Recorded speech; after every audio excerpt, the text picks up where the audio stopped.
priatelia, opäť začíname. Váš príbeh nekončí. Skúsim pozvať ľudí, ktorí prešli kus cesty, zažili niečo dobré aj zlé. A ja som bol vo farnosti Nižná Šebastová. Som sa práve chystal večer po svätej omši, možno 8, okolo pol 9 bolo behať. Už ma chlapi čakali vonku, kto si zazvoní. A prišla táto dáma, táto mama, ktorá zazvonila. Ja som ju pustil dovnútra a skúste, čo ste potrebovala. No, pozdravila som ju, pochválený Ježiš Kristus a pán farár, chcela by som s vami rozprávať. Odpoveď? Nemám čas, idem behať. A čo je vážne? Čo treba? Chcela by som sa rozviesť, ale chcela by som chodiť aj na sviatosti. Odpoveď. Odpoveď znela, fíja, tak to tak asi nepôjde rýchlo. Porozmýšľal som, hovorím, no už to máme vyriešené. Tak hovorím, že na sveté príjmanie nás môžete chodiť a sa nerozvádzajte. Vybavené, idem behať, majte sa pekne, dovidenia. Tak odpoveď znela, to sa len tak nedá. To je, skúste pokračovať ďalej. Jasné, duchovný, vy sa furt ponáhľate, ale to sa nedá, ja jednoducho už nevládzem. Neviete, o čo sa jedná, už nevládzem. Pozrel na mňa. No dobre, to sa stretneme. A čo sa jedná? Môj muž je gambler a ja mám 4 deti a potrebujem proste. A on duchovný mi vraví, že no dobre, no o 2 týždne sa stretneme. No, a bolo to, že o 2 týždne. Sme sa stretli a mali sme rozhovor, tak Ľubka trvala na rozvode rozprávať, že viete, to sú 4 deti a nemám čo dať jesť a manžel si prehrá na bedni peniaze. Tak rozmýšľam všelijako, hovorím, že a musí k tomuto rozvodu dojsť, nedá sa nejako to odpustiť, nedá sa nejako zmieriť. To proste nie, to proste vy to neviete, nerozumiete. No tak hovorím, že Ľubka, veď nepozerajte na to, čo v živote bolo zlé. Skúste pozrieť na to, čo bolo pekné a dobre. Však máte 4 deti. Čo vám Bocan doniesol? 4 deti. Však ste museli prežívať lásku, radosť, nový život, narodenie dieťaťa, že to museli byť čosi, deti vám rastú úžasné. A hovorím, že skúste len takú malý škulinky vo svojom srdci nechať, a tak ako lúčik, keď spoza mrakov vychádza svetielko, aj do vášho srdca zabliká. A keď veríme, že máte vieru, že Boh je všemohúci, že ten vie, má na to silu, tak poďme. Nie, to sa nedá, to proste, ja to nie. Vy nechcete, alebo sa to nedá. Tak porozmýšľam, skúste rozmýšľať. O 2 týždne sme sa stretli zasa, tak možno by som aj, tak hovorím, už je to dobre. To znamená, že už som videl, alebo vedel, že tá sila, alebo Boh pracuje, no ale treba, aby prišiel aj manžel. On nepríde. To zabudnite, on nepríde do kostola, s vami nebude rozprávať. No tak na čo chodíte do kostola? Veríte, že je Boh tam a že má nejakú silu, či chodíme ako na folklór, len zaspievame, popočúvame a nič? Do kostola sa nechodí preto. Alebo chcete svoj život dnes, to bremeno, ťažobu a nechcete Boha pustiť, aby aj nám Boh pomohol v tých veciach, alebo už ako cez ľudí, alebo akýmkoľvek spôsobom, tak nakoniec dobre, skúsime. Tak o ďalšie 2 týždne sme sa dohodli, pred dverami stojí manžel a začali sme riešiť, ale skúste ešte, Ľubka, povedať svoj príbeh, čo vás to stálo, alebo aké bolesti ste prežívala medzi tým.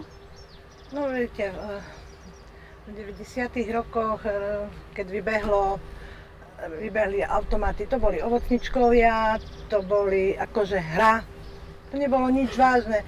To keď som niekomu povedala, že môj muž hrá, tak akože všetci mali srandu, však hrá ovocničkov, hej. Až keď som zistila, že nemáme zaplatený byt, že nemám čo dať deťom jesť. A pritom môj muž furt robil, hej? Furt mal prácu, furt vedel zarobiť, len dajak tie peniaze nedošli až ku nám. Keď chodili sme ku Salesianom a keď som Salesianom povedala, že do spoločenstva, že Mišo hrá, však to každý dneska hrá. Strašne málo ľudí nechápalo, ako nevedelo, čo to je. A keď som, viete, manžel robí, je vojak, robil v Solivároch, potom má príjem. Ja som bola marodovala som vtedy, bola som so 4 deťmi a poviete, prvá je hrdosť, no ja nemôžem povedať, že ja sa nedokážem o deti postarať. Druhé je hanba, vám zavre ústa, nedokážete povedať ani vlastnej mame, že nemáte dať čo deťom jesť. Tretie je také, že ja to zvládnem. A potom je štvrté, kedy padnete. A keď padnete a zistíte, že všetci dookola, ty nevieš hospodáriť, ty si zlá mama, ty proste všetko bolo, ja som bola zlá. On tým, že ma vďaka Bohu dá reči, vtedy mi to prišlo ako strašné zle, vedel vyhovoriť všetko. No a ja som bola taká, že keď povedal on, tak on má pravdu, ja nebudem to riešiť. Dlhé roky som to nevedela riešiť, lebo keď som to chcela riešiť, boli rodičia, ublížiť máme otcovi alebo svokrovcom, že ich syn je, nikto mi nechcel veriť, že on také dačo robí, hej. Až jak sa to prevalilo, jak nás vysťahovali z bytu a sme sa museli sťahovali sme sa 14 krát a stále to bol kolotoč okolo peňazí, okolo dlhov a keď som kde dačo rozprávala, že čo sa deje, Mišo mal proste prácu, on furt vedel, príďte ku rodičom alebo ku kamarátom a povedzte, že nemáte na chleba, keď muž je v Nemecku a zarába v 96., 7., 9. Tak na vás pozrú a no tak, však si rozprávaj, hej. Veľa takých. A potom od Salesianov som cez Evku dostala podnet, že poď ku otcovi Petrovi, však on možno dačo vie, pozná niekoho, dajaké Čenakolo, čo je Čenakolo, taká komunita. A ja ho tam, Miša, dostanem ako? Keď do kostola nechceli, ja ho dostanem do komunity, kde sa modlia, kde fungujú na práci, na modlitbe. Ale som si povedala, vyskúšaj, keď chceš, vyskúšaj. No keď som prišla k otcovi Petrovi, jak mi povedal, že nerozvádzaj sa, chodia ži, no vtedy som tie prvé 2 týždne som v sebe pestovala takú, akože veľmi takú dobrú vlastnosť zlosť, hej. Že jak to môže jeden kňaz také dačo povedať, čak aj kňazi majú pomáhať a no, hej, také. Po 2 týždňoch, jak už sme začali spolu rozprávať a komunikovať, to už bolo o takom, že ideme hľadať riešenie a jak prišiel tretie 2 týždne, ak sme prešli, otec Peter povedal, že príďte aj s Mišom.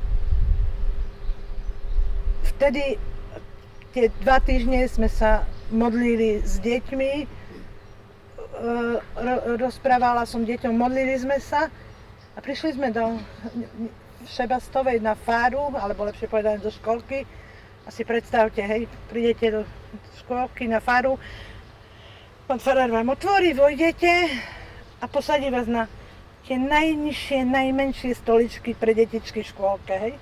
Takže náš príbeh a tá cesta začala na malej stoličke v škôlke, kde sedia detičky od 3 do 6 rokov a tam sme začali a spoznali cez otca Petra komunitu Čenakolo, tam sa začala naša taká ťažká, ale dnes už poviem, úžasne zázračná cesta k spáse, obnoveniu a k odpusteniu v prvom rade, lebo potrebuješ odpustiť, až tak môže začať ísť dopredu. A odpustiť neznamená, že dneska odpustím a zajtra ti to pripomeniem. Ale proste odpustiť, zavrieť knihu, otvoriť nový list a kráčať.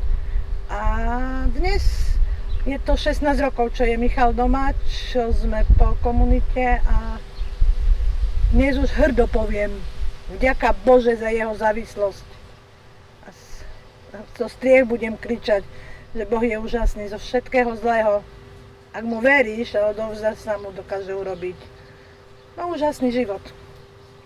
My dnes máme krásne 4 deti, krásne 4 vnúčatá. Je ťažko, samozrejme, že nie je život ľahký, je ťažko, ale dokážeme sa rozprávať, dokážeme fungovať, dokážeme Boha chváliť a ďakujeme za každú aj zlú vec, lebo aj tá vás posúva možno malým krokom, ale dopredu. A v Božích rukách, ak ste, nič nie je nemožné. Nič. Ja keď som bola prvýkrát v Piešťanu na klube a keď som počúvala rodičov, lebo tam to sú určité body a prišlo kolečko chvál a rodičia začali, že ďakujem Bohu za synovú závislosť, ďakujem Bohu za dcerinu závislosť. Som sedela a viete si predstaviť, ďakujem za závislosť za tie v najhoršom kolotočí a teraz som vyšla vonku, Bože, to akože vážne, to som prišla do spolku bláznov. Oni ďakujú za závislosť, za tie problémy, za ten boj. A dneska ja ďakujem s hlbokou pokorou Bohu, ďakujem za dar závislosti, ktorý nás priviedol k Bohu.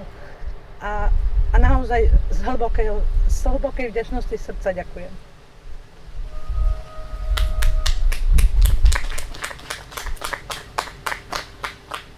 Tak, Ľubka, určite aj pre mňa to bolo také veľké a silné svedectvo, pretože to bolo niekoľko dní, mesiacov a si pamätám, keď som niesol do nového stánku klobásy nabalené, som dal, tedy bolo 20 korún ešte.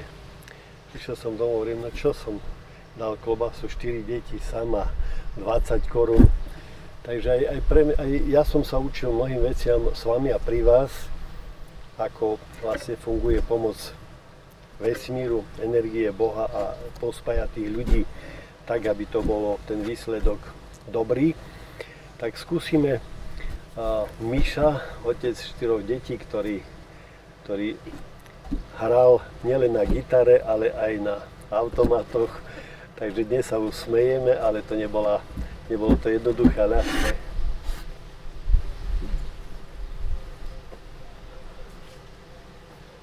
Neviem v podstate ako začať, pretože ja som bol ten, ktorý dokázal odizolovať celú tú rodinu od priateľov. A nie som hrdý na to, čo som robil.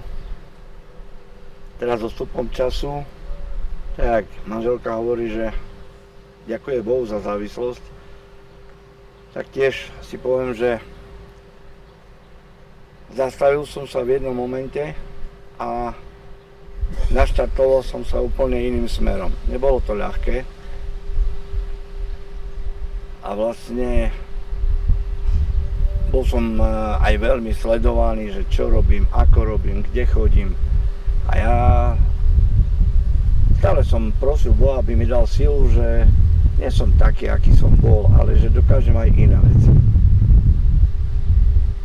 A keď som bol v komunite Černakolo, tam som sa naučil počúvať, modliť. A uvedomil som si, že aj 20-ročný chlapec má svoje pocity, túžby, sny, aj 40-ročný. A všetko to, čo som tam zažil za tých 19 mesiacov, tak snažil som sa potom preniesť do nášho života. A môžem povedať, že prenášam to až dodnes, pretože dali sme si akési ciele, dali sme si nejaké pravidlá a fungujú dodnes. Dnes poviem, nebolo to ľahké, ale dnes viem, že stálo to za to. Viac teraz pozeráme na to, že čo bolo, nás posunulo niekam ďalej. Dneska sa tešíme ozaj z tých malých vnúčat, ktorí majú úžasnú energiu. snažíme sa venovať jeden druhému a tešiť sa z každého jedného dňa, že môžeme byť spolu. To krásne. Ešte nekončíme, pretože keď ste boli v Čenakole, tam je príbeh po spovedi, keď ste dostali zložiť pesničku. Vznikla skupina Kali, kde dodnes funguje. Pracovali ste aj v oáze. Prežili sme tiež spolu čosi. Skúste aj tú pesničku, alebo tú pokutu, ktorú ste dostali a cez tie piesne, kedy ste sami skladali zo svojho života, zo svojho vnútra, vás to oslovalo, trošku z toho možno niečo povedať. Keď som bol v komunite, tak mali sme pravidelné sväté omše, spovede, modlili sme ruženec a pri jednej spovedi kňaz hovorí, že no, tak za pokutu nie, že Otče nás zdravá, ale zlož nejakú pesničku. Bo som hrával aj na svätých omšech a to. A on, dobre, jasné, Pane Bože, takú pesničku ti robím, že zložím. Lenže po spovedi som sadol do kaplnky, nič. Na druhý deň nič, na tretí deň nič. Tak som modlil, nič. A možno, že po 4-5 dňoch, keď som tak pokorne sedel, tak zrazu mi tak prišli slova, ktoré som položil na papier. A tak som úprimne vyznal to, čo som cítil. Takže keď dovolíte, môžem ju zahrať.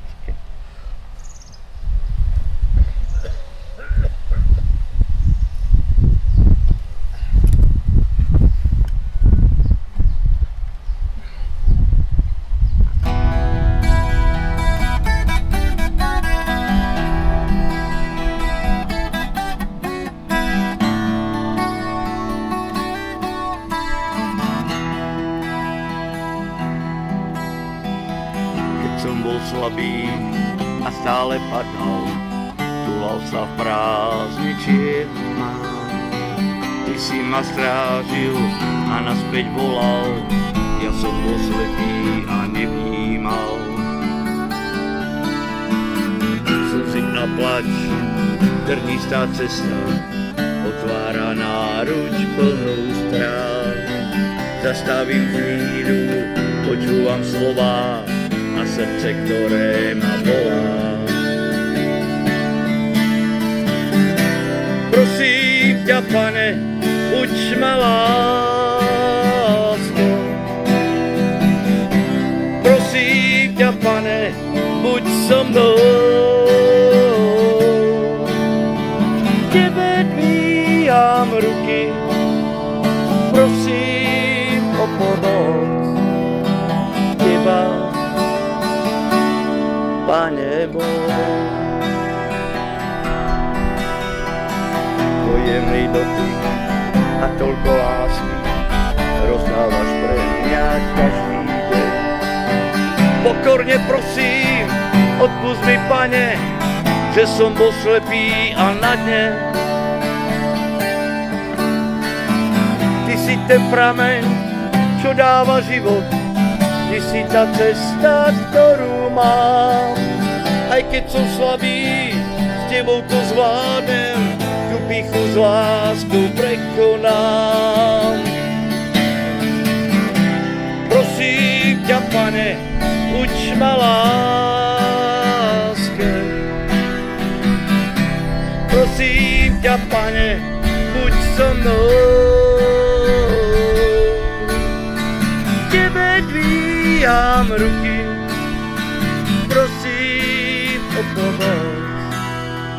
Teba, Pane môj.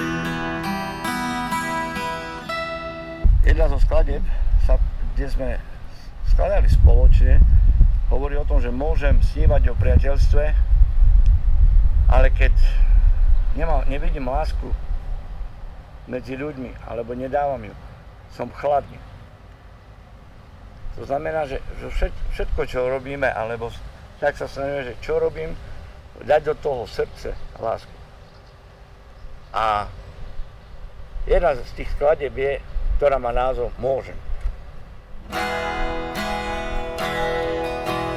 Môžem spievať túto pieseň, ak jej tóny láska nesie, ak si v tejto piesni aj ty, náš Pán, a ty to vieš. Môžem spievať túto pieseň, ak jej tóny láska nesie, ak si v tejto piesni aj ty, náš Pán, a ty to vieš. Ty si v každom z nás, ty vieš, kde ma nájsť, ty vieš, aký som, aký môžem byť, keď ťa mám. Môžem snívať o priateľstve, poznať ľudí v tvojom meste, ale ak v nich lásku nenájdem, som chladný, a ty to vieš.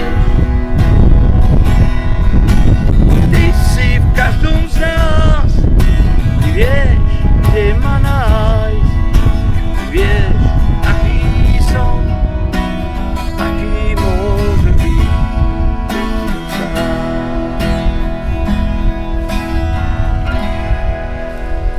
Milí priatelia, váš príbeh nekončí, môj príbeh nekončí, ktorý žijeme, náš príbeh ešte neskončil. Skúsme otvoriť možno viacej oči, čo by sme mohli pekné a dobre pre koho urobiť. Skúsiť otvoriť uši, čo môžeme počuť, dobre, čo môžeme niesť do svojho srdca, aby menilo náš život. Skúsiť robiť svet krajší. Lepšie nečakať na iných, že kto si mne v živote urobí čosi dobré a krajšie. Začníme od seba. To znamená, že svet je taký a bude taký, ako my jednotlivci. Budeme sa snažiť robiť dobro pre iných, dobro vo svojom prostredí, vo svojej rodine, sami v sebe, a potom určite sa to bude meniť aj kolo nás.